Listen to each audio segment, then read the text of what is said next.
सुप्रभात प्रिय विद्यार्थियों। इससे पहले वीडियो में मैंने 8वीं कक्षा के द्वितीय पाठ विलस्यवाणी न कदापि में श्रुता के पहले और दूसरे पैराग्राफ की चर्चा की थी और उसमें ये बताया था कि उस बिल के पास सियार आकर सोचा कि ज़रूर इस बिल में शेर है, तो अब तो मैं मारा गया, क्या करूं। तो उससे आगे की जो चैप्टर है इस वीडियो में मैं उस पर चर्चा करने जा रहा हूं, तो ध्यान से सुनिए। एवं विचिन्त्य दूरस्थः एव रवं कर्तुम आरब्धः। एवं विचिन्त्य, इस प्रकार विचार कर, मतलब इस बिल के अंदर शेर है ऐसा विचार करके। दूरस्थः एव, दूर में ही रहकर, दूर में ही स्थित होकर या खड़ा होकर, रवम कर्तुम आरब्ध, रवम मतलब आवाज, आवाज करना शुरू किया। इस प्रकार सोचकर, किस प्रकार कि इस बिल के अंदर शेर है ऐसा सोचकर उसने दूर में ही रहकर आवाज करना शुरू किया। भो बिल किम न स्मरसि, अरे बिल क्या तुम्हें याद नहीं है या क्या तुम याद नहीं कर रहे हो। यन मया त्वया सह समयः कृतो अस्ति। यन मया, इसमें संधि विच्छेद है, यत प्लस मया। यत का मतलब कि, मया मतलब मेरे द्वारा, कि मेरे द्वारा त्वया सह तुम्हारे साथ समयः कृत अस्ति, ये शर्त रखी हुई है, अर्थात मैंने तुम्हारे साथ ये शर्त रखा हुआ है कि यदा अहम बाह्यतः प्रत्यागमिष्यामि, यदा जब, अहम में, दो शब्द है, यदा प्लस अहम, जब मैं बाह्यतः प्रत्यागमिष्यामि बाहर से वापस आऊंगा, तदा त्वम, तब तुम मां मुझे आकरयिष्यसि, बुलाओगे। अरे बिल क्या तुमको याद नहीं है या तुम्हें याद नहीं आ रहा है कि मैंने तुम्हारे साथ ये शर्त लगा रखी है कि जब भी मैं बाहर से वापस आऊंगा तब तुम मुझे बुलाओगे। यदि तुम माम न आह्वयसी, अगर तुम मुझको नहीं बुला रहे हो, यदि मतलब अगर, तुम मतलब तुम, माम मतलब मुझे, न नहीं, आह्वयसी बुलाते हो या बुला रहे हो, तर्हि अहम द्वितीयम बिलम यास्यामि, तर्हि तो या फिर तो, अहम मैं द्वितीयम बिलम गमिष्यामि, दूसरे बिल में चला जाऊंगा। सियार ने बोला कि यदि तुम मुझे नहीं बुलाते हो तो मैं दूसरे बिल में चला जाऊंगा। ये संधि विच्छेद शब्द है। कर्तुम आरब्ध, कर्तुम प्लस आरब्ध, यन्मया, यद प्लस मया, कृतः अस्ति, कृतः प्लस अस्ति, यदा अहम, यदा प्लस अहम, प्रत्यागमिष्यामि, प्रति प्लस आगमिष्यामि। अगला पैराग्राफ। अथ एतत् श्रुत्वा सिंह अचिन्तयत्, अथ इसके बाद, एतत् श्रुत्वा सिंह अचिन्तयत्। चलो देखते हैं, सबसे पहले इसमें जो संधि विच्छेद शब्द है उस पर चर्चा कर लेते हैं। एतत् श्रुत्वा, एतत् प्लस श्रुत्वा, समाह्वानम सम प्लस आह्वानम, नूनम ऐसा, नूनम प्लस ऐसा, मद भयात, मद प्लस भयात, त को द हो गया, मद भया जस्तो संधि के नियम से। साधु इदम, साध्वीदम, यण संधि, उ को व हो गया, साध्वीदम। बेपथुः च अधिकः भवेत्, बेपथुश्चाधिक, बेपथुः प्लस च, विसर्ग को से हो जाएगा, च में अ, इधर अधिक में अ, दोनों मिलकर के आ बन जाएगा अधिका, बेपथुश्चाधिकः। अब मीनिंग देखते हैं। अथ इसके बाद, एतत् श्रुत्वा, उस सियार की बात को सुनकर, इस एतत् श्रुत्वा का मतलब इसको सुनकर, इसको मतलब किसको, सियार की बात को श्रुत्वा सुनकर, सिंह शेर अचिंतयत्, चिंता करने लगा, सोचने लगा। नूनम ऐसा, दो शब्द संधि विच्छेद, नूनम प्लस ऐसा, नूनम ऐसा, जरूर ऐसा गुहा, यह गुफा, स्वामिनः सदा समाह्वानम करोति, सदा हमेशा, स्वामिनः अपने स्वामी का, समाह्वानम करोति आह्वान करता है, अर्थात ये गुफा जरूर अपने स्वामी को बुलाता है। परंतु मद भयात न किंचित वदति, परंतु किंतु मद भयात, मेरे डर से, किंचित न वदति, कुछ नहीं बोल रहा है, क्योंकि मैं इस गुफा के अंदर छुपा हुआ हूँ तो मेरे डर से ये गुफा कुछ भी नहीं बोल रहा है। अथवा साध्वीदम उच्यते, अथवा ठीक साधु इदम उच्यते, साधु मतलब सही या उचित, इदम माने यह, उच्यते कहा जाता है, क्योंकि ये ठीक ही कहा जाता है। ये श्लोक है, देखेंगे श्लोक को। भय संत्रस्त मनसाम हस्तपादादिका क्रिया प्रवर्तन्ते नवाणी च बेपथुश्चाधिको भवेत्। अन्वय देख लेते हैं पहले। अन्वय का मतलब होता है, आप लोगों को पहले मैं ही बता चुका हूँ कि श्लोक में दिए हुए शब्दों को क्रम से लिखना ही अन्वय कहलाता है। अब देखिए, भय संत्रस्त मनसाम हस्तपादादिका क्रिया वाणी च न प्रवर्तन्ते च अधिक बेपथु भवेत्। भय संत्रस्त मनसाम अर्थात भय से त्रस्त या व्याकुल मन वालों के, मनसा मन वालों के, हस्तपादादिका क्रिया, हस्त मतलब हाथ, पाद मतलब पैर, आदि का क्रिया हाथ पैर आदियों की क्रियाएं, क्रिया है क्रिया मतलब हाथ पैर जो भी हिलना फिरना, जो हिलना है डुलना है, वो काम को कहते हैं हस्तपादादिका क्रिया। च वाणी और वाणी न प्रवर्तन्ते, प्रवर्तित ही नहीं होते अर्थात वाणी भी बोलती नहीं है। जब व्यक्ति भय से डर जाता है उस व्यक्ति के हाथ पैर काम करना बंद कर देते हैं और वाणी भी कुछ बोलती नहीं है।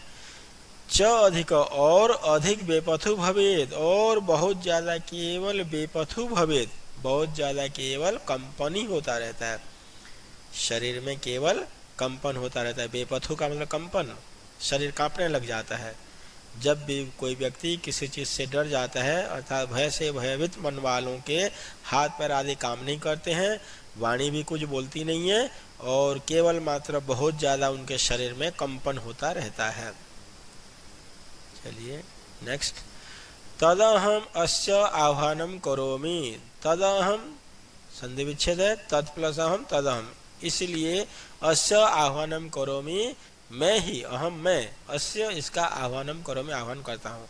अर्थात ये तो गुफा जो ना ये डर गया है, कुछ बोल नहीं पा रहा है, हाथ पैर कांप रहे हैं इसके, इसीलिए मैं ही इसका आह्वान करता हूँ, मैं इसको बुलाता हूँ। एवं स बिले प्रविश्य मैं भोज्यम भविष्यति, इस प्रकार से जब मैं इसको बुलाऊंगा इस प्रकार से वह बिले प्रविश्य, बिल में प्रवेश करके या बिल में घुसकर मैं भोज्यम भविष्यति, मेरा भोजन हो जाएगा, अर्थात मैं उसको खा जाऊंगा, वो मेरा भोज्य बन जाएगा।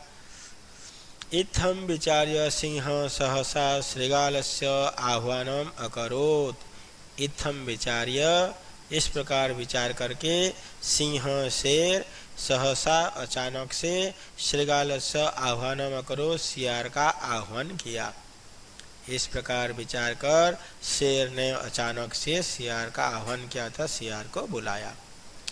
सिंहस्य उच्च गर्जनेन, उच्च गर्जन प्रतिध्वनिना, शेर के ऊंची आवाज की प्रतिध्वनि से, सिंहस्य शेर की उच्च गर्जन, ऊंची गर्जन की प्रतिध्वनि से, ऊंची आवाज की ध्वनि प्रतिध्वनि से, इको से, सा गुहा, वह गुफा भी उच्च ही श्रृगालम आह्वय, जोर से सियार को बुलाया।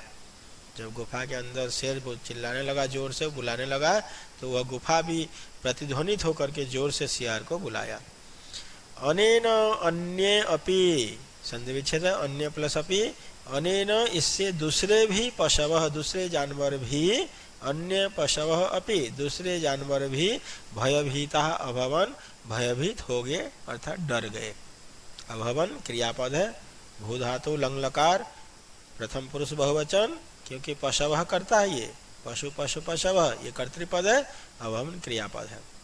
श्रृगालोपि संधि विच्छेदेगा श्रृगालः प्लस अपि, सियार भी ततः दूरम पलायमान इदम अपठत, श्रृगालोपि सियार भी ततः वहां से दूरम पलायमान, दूर पलायन करता हुआ, दूर भागता हुआ, इमम अपठत ये पढ़ा या ये बोला।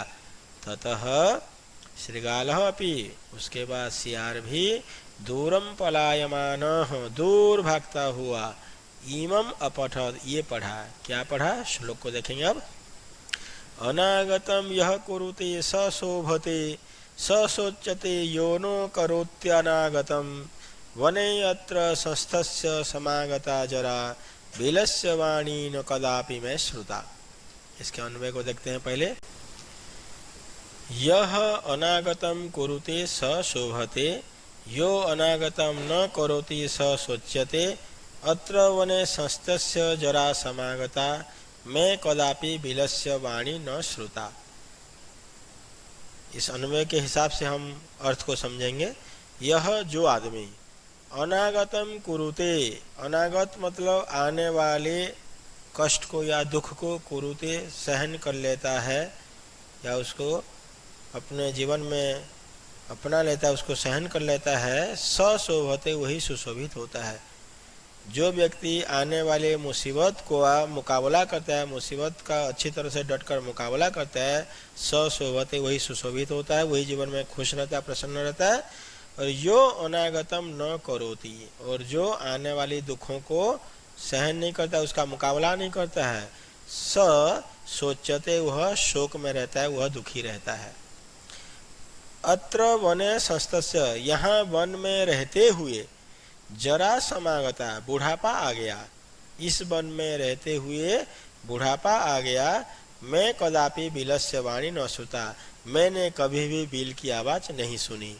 ये सियार जो ने भागता हुआ श्लोक पढ़ा और ये सोचा कि अरे जो व्यक्ति आने वाले दुखों को डटकर मुकाबला करता है, वही व्यक्ति जीवन में सुख ही रहता है, प्रसन्न रहता है, और जो आने वाली दुखों का मुकाबला नहीं करता है, वही व्यक्ति शोक में रहता है, दुखी रहता है। क्योंकि मैंने मुकाबला किया इसलिए मैं खुश हूँ, प्रसन्न हूँ। इस वन में रहते हुए मुझे बुढ़ापा आ गया, मतलब मैं बूढ़ा हो गया, किंतु बिल की आवाज़ आज तक कभी भी मैंने नहीं सुनी। तो ये संधि विच्छेद वाले शब्द हैं जो भी इस पैराग्राफ में आए थे। तदहम, तत्प्लसहम, अन्य अपि, अन्य प्लस अपि, आह्वानम अकरोत्, संयोग हो गया, म में अ मिल गया, मकरोत्। श्रृगालोपि, श्रृगालः प्लस अपि, विसर्ग से पहले अ है, विसर्ग के बाद में अ है, तो दोनों मिलकर के इस सिचुएशन में क्या होता है, विसर्ग को ओ हो जाता है, बाद वाले अ को अवग्रह चिन्ह हो जाता है। इमम अपठत, इमम प्लस अपठत, हलंत में अ मिल जाएगा, संयोग हो जाएगा। करोत्यनागतम, करोति प्लस अनागतम, यहाँ पे यण संधि है, ई को यह हो गया, करोत्यनागतम। वने अत्र, पूर्व रूप संधि, वने प्लस अत्र, ए और ओ के बाद, पदांत ए ओ के बाद अ आने पे अ को अवग्रह चिन्ह में बदल दिया जाता है, और पूर्व ए ओ में कोई परिवर्तन नहीं होता।